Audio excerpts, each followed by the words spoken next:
Movie के शुरुआत में हम जेन नाम के एक लड़की को देखते हैं जो समुंदर में बहते हुए एक आइलैंड पर आ गई थी और उसके साथ उसका एक फ्रेंड ब्रैड भी यहां बहकर आ गया था। और जब वह उसके पास जाती है तो देखती है कि वह काफी बुरी तरह से जख्मी है। फिर कुछ देर बाद उसकी मौत हो जाती है, जिसे देखकर वह काफी घबरा जाती है और उसकी बॉडी को वहीं छोड़कर इस आइलैंड को देखने लगती है। लेकिन वहां पर कोई भी नहीं होता और पूरा आइलैंड सुनसान था। इसका मतलब वह यहां पर फंस चुकी थी। फिर जब वह थोड़ा आगे जाती है तो तभी वहां पर उसे एक थैला मिलता है जिसमें उसे एक लेडीज पर्स और कुछ बच्चों के सामान मिलते हैं। तभी उसे उस थैली में एक मेडिसिन की बोतल भी मिलती है जिसमें 1994 की डेट लिखी हुई थी, जिसे देखकर जेन समझ जाती है कि यहाँ पर जरूर पहले कोई रहता था और उसे उन सामानों में एक माचिस भी मिलती है जिसे वह अपने पास रख लेती है। उसके बाद जब वो समंदर के किनारे जाती है तब उसे वहां पर एक खोखला पेड़ दिखाई देता है, जिसे देखकर जेन सोचती है कि वो अपनी सेफ्टी के लिए इसके अंदर सोकर रात गुजार सकती है। फिर अगली सुबह जेन जब उठती हैं तो वह देखती है कि समंदर के किनारे ढेर सारी मछलियां बहकर आ गई थीं और उनमें एक छोटा शार्क भी था जिसके शरीर पे नोचने का निशान था। उसके बाद वह खाने के लिए वहां से कुछ मछलियां उठाकर अपने बैग में रख लेती है। तभी उसकी नजर एक जगह पर जाती है जहां पर कुछ लोगों की कब्र थी, जिसे देखकर वह अपने दोस्त के लिए भी एक कब्र खोदती है क्योंकि उसका शरीर अब सड़ने लगी थी। उसके बाद अगले दिन जब जेन उस आइलैंड में टहल रही थी तभी वह देखती है कि उसके दोस्त को कब्र से निकालकर किसी ने आधा खा लिया है, जिसे देखकर जेन बहुत ज्यादा डर जाती है और उसे कुछ भी समझ नहीं आ रहा था कि ये आखिर कौन कर सकता है और उसे लगता है कि ये काम किसी जानवर का होगा। इसीलिए वो एक लकड़ी को नुकीला करती है और अपने लिए एक औजार बनाती है। फिर एक जगह पर बैठकर उस जानवर का इंतजार करने लगती है। अब थोड़ी देर में रात भी हो जाती है और तभी जेन की आंख भी लग गई थी, लेकिन अभी तक वो जानवर नहीं आया था। फिर अगली सुबह जेन देखती है कि समुद्र में एक सूटकेस तैर रहा है और वह उस सूटकेस को लेने के लिए समुद्र में जाती है। तभी उसे नीचे कुछ महसूस होता है, इसीलिए वो पानी के नीचे जाकर देखने लगती है।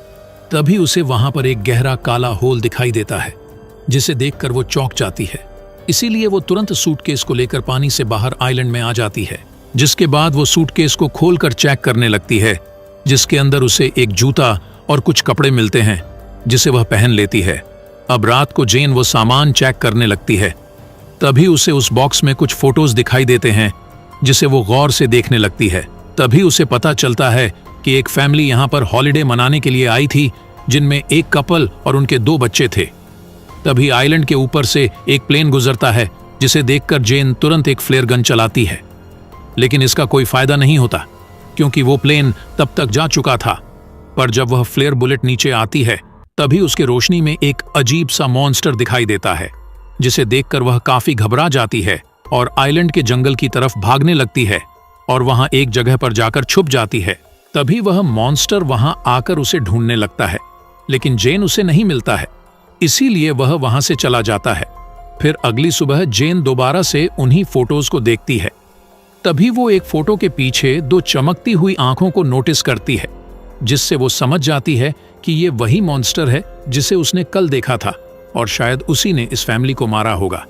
अब ये जानकर जेन और भी ज्यादा डर जाती है और किसी भी तरह इस आइलैंड से निकलना चाहती थी। इसीलिए वो उस सूटकेस को खोलकर इसमें एक लाइफ जैकेट डाल देती है ताकि वो उसके सहारे तैरकर यहाँ से निकल सके। उसके बाद वो सूटकेस में बैठकर वहां से निकलने की कोशिश करती है, लेकिन वो सूटकेस बार बार पलट जाता है, जिससे उसका ये प्लान भी फेल हो जाता है और वह दोबारा से आइलैंड में आ जाती है। लेकिन अब उसे उस मॉन्स्टर से बचने के लिए कोई सेफ जगह चाहिए थी। तभी उसे वो खोखला पेड़ दिखता है और वो आज रात इसी के अंदर सोने का फैसला करती है। उसके बाद जब रात होती है तो वो मॉन्स्टर फिर से वहां आता है और उसे पता चल गया था कि जेन उस खोखले पेड़ के अंदर है, इसलिए वह मॉन्स्टर उस पेड़ को तोड़ने की कोशिश करता है। लेकिन काफी कोशिश के बाद भी वो उसे तोड़ नहीं पाता, इसलिए वह वहां से चला जाता है। फिर अगली सुबह जेन उस पेड़ से बाहर आती है और देखती है कि उस मॉन्स्टर ने इस पेड़ पर काफी वार किए थे, जिससे वह बहुत डैमेज हो गया था। उसके बाद वह उस मॉन्स्टर से बचने के लिए एक नया प्लान बनाती है और समंदर में कुछ छोटी मछलियां गिराकर एक बड़ी मछली को पकड़ लेती हैं और उस मछली को वहीं एक पेड़ के ऊपर टांग देती है, क्योंकि उसका प्लान था कि जब वो मॉन्स्टर यहाँ आएगा तो वो उस मछली को खाकर यहाँ से चला जाएगा, जिससे उसकी जान बच जाएगी। फिर अगली सुबह वो देखती है कि वो मछली वहां पर नहीं थी। इसका मतलब उसका ये प्लान काम कर गया था और उसकी जान बच गई थी। तभी उसकी नज़र समंदर के किनारे पड़ती है, जहां पर एक बॉडी बहकर आ गई थी। इसीलिए वो तुरंत उसके पास जाती है और देखती है कि वह बॉडी काफी सड़ चुकी है, जिसे देखकर उसके मन में एक आइडिया आता है और वो उस बॉडी को भी उसी पेड़ से लटका देती है, ताकि वह मॉन्स्टर यहाँ आके उस बॉडी को खाकर यहाँ से चला जाए। और आज रात के लिए उसने एक गड्ढा भी खोद कर रखा था, जिसमें वो जाकर छुप जाती है और उस मॉन्स्टर के आने का इंतजार करती है। फिर कुछ देर बाद वह मॉन्स्टर वहां पर आता है, जो देखने में काफी भयानक था, जिसे देखकर जेन काफी डर जाती है। तभी वो मॉन्स्टर उस बॉडी को खा जाता है। फिर अचानक जेन के पास से एक आवाज आती है और वह जैसे ही देखने की कोशिश करती है, तभी उसे उस मॉन्स्टर का पैर दिखाई देता है, जिसे देखकर जेन काफी घबरा जाती है और खुद को किसी तरह शांत रखती है। फिर अगले दिन जेन खुद के लिए एक सेफ जगह चाहती थी और उसे उस मॉन्स्टर की हाइट भी मालूम थी। इसीलिए वो पेड़ के ऊपर अपने लिए एक झूला बनाती है, ताकि वो मॉन्स्टर उस तक नहीं पहुंच पाई। फिर वो उस झूले में जाकर लेट जाती है।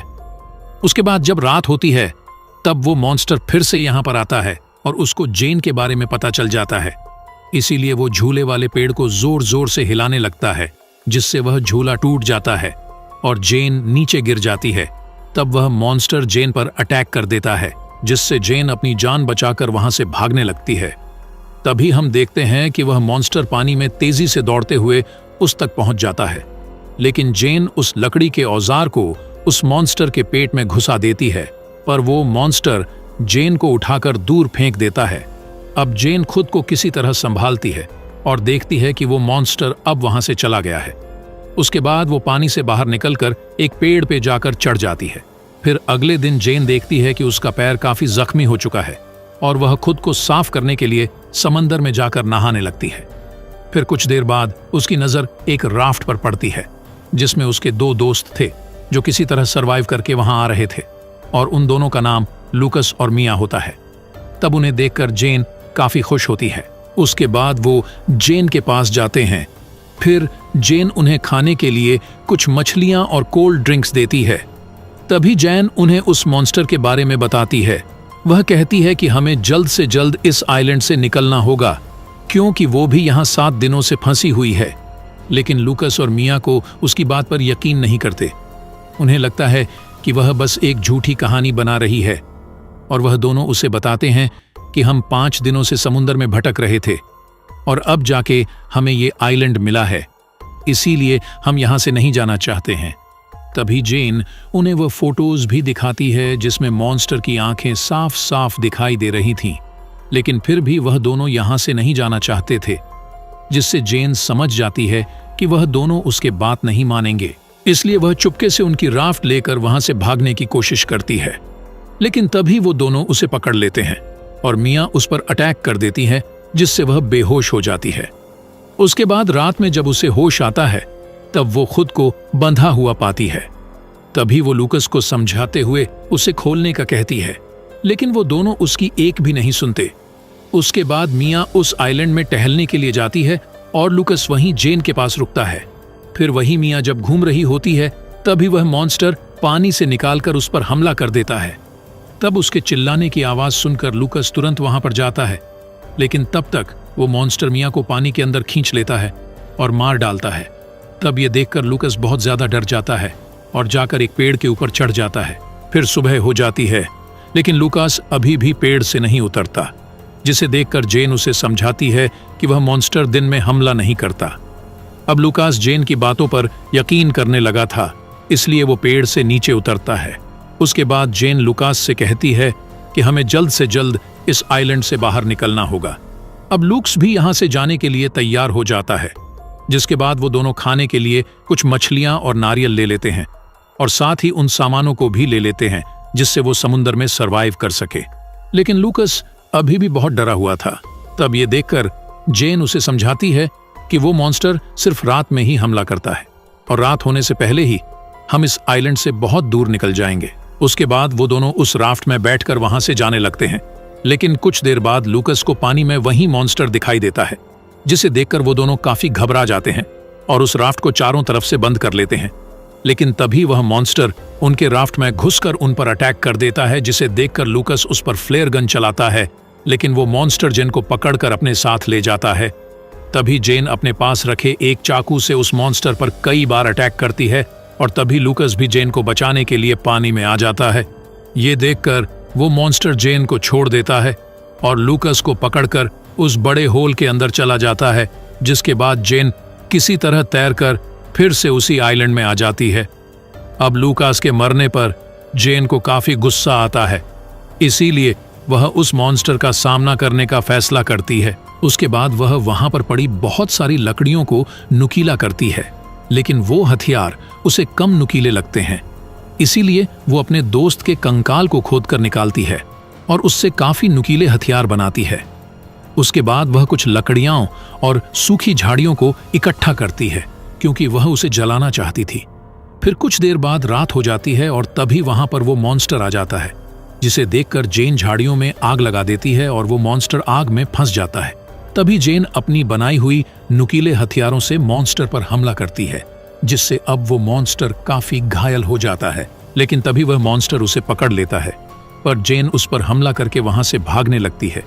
तभी वो मॉन्स्टर दौड़कर उसके सामने आ जाता है, लेकिन अब वो काफी घायल हो चुका था, इसीलिए वो वहीं पर गिर जाता है, जिसे देखकर जेन उस मॉन्स्टर का गला काटकर उसे मार डालती है। और आखिर में हम देखते हैं कि वो आइलैंड पूरी तरह जल रहा था और इसी के साथ ये मूवी यहीं पर खत्म हो जाती है।